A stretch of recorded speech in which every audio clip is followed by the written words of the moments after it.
This is an assembly and use video for the Best Value Vax closed column extractor.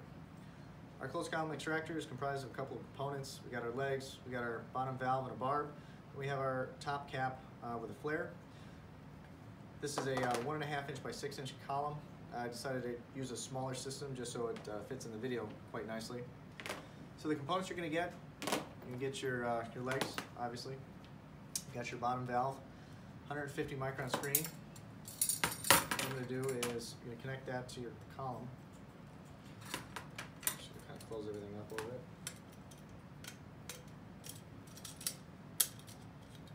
Tighten up your clamp.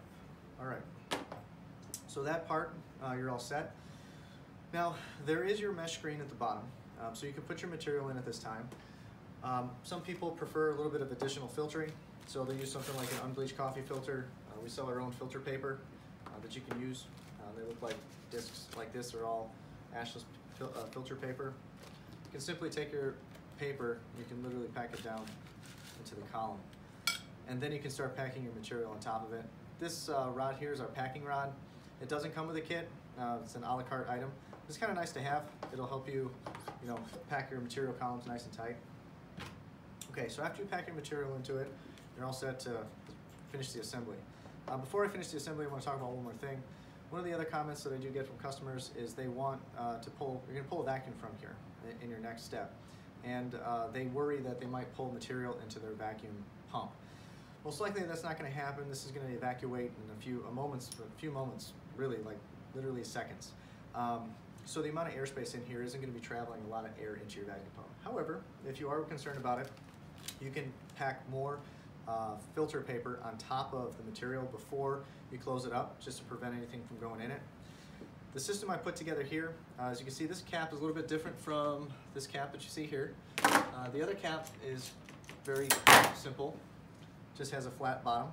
Now, you can interchange the bottom and the top if you have a flat bottom. This one has a spray ball. The spray ball will help disperse the solvent as it's going into the system, so you don't just have this one jet kind of burning a hole through the material. I also added all the upgrades to this. So this one has a sight glass so that you can see that the solvent is actually moving into the system.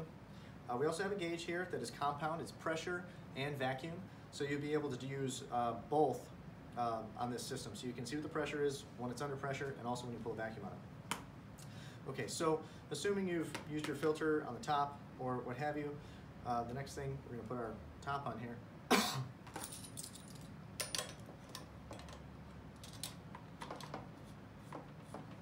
Okay, try to orient this so you guys can see it. Next stage, what you're going to do is you're going to close the valve on the bottom. Make sure it's closed.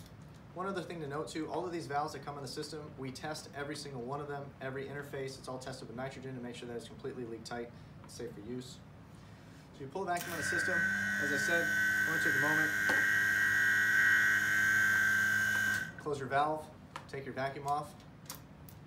With a larger system, you might have a larger column. All of these things are sizable. You could buy this system and you can get a larger column, a taller one, larger diameter. All these things are really easy to fit together. So you can buy this system confidently knowing that even if it's something that doesn't fit your size now, you can grow into it very easily. All right, so we're under vacuum. The next thing that we're going to do is we're actually going to fill it with our solvent. So what I'm going to do is we have a couple of different methods. Everybody's familiar with using cans.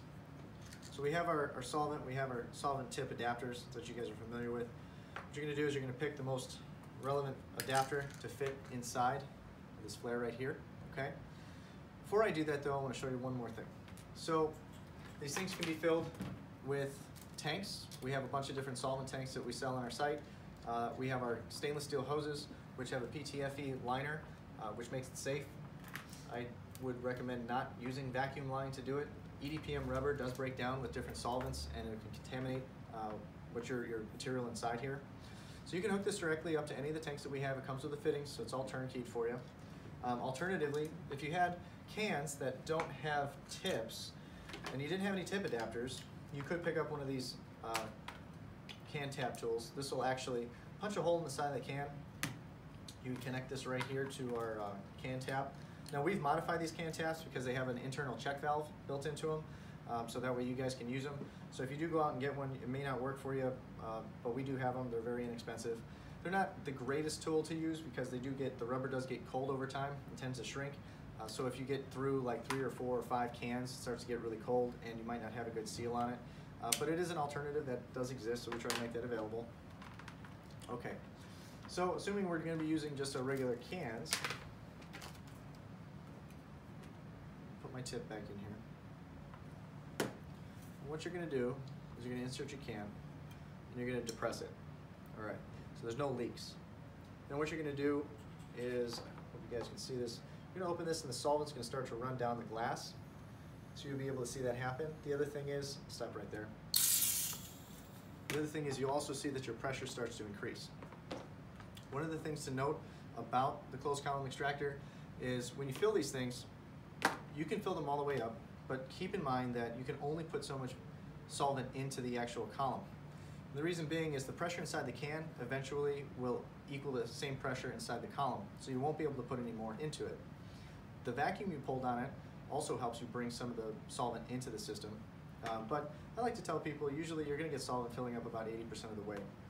So one of the things that happens is I tell people, you might want to get a column that's a little bit larger sized for it, but if you didn't, you can always buy another column, stack it on there, get another clamping gasket, and you're all set.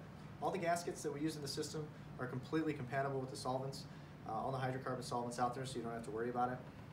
Aside from that, after this steeps for a predetermined amount of time, basically that's up to the user.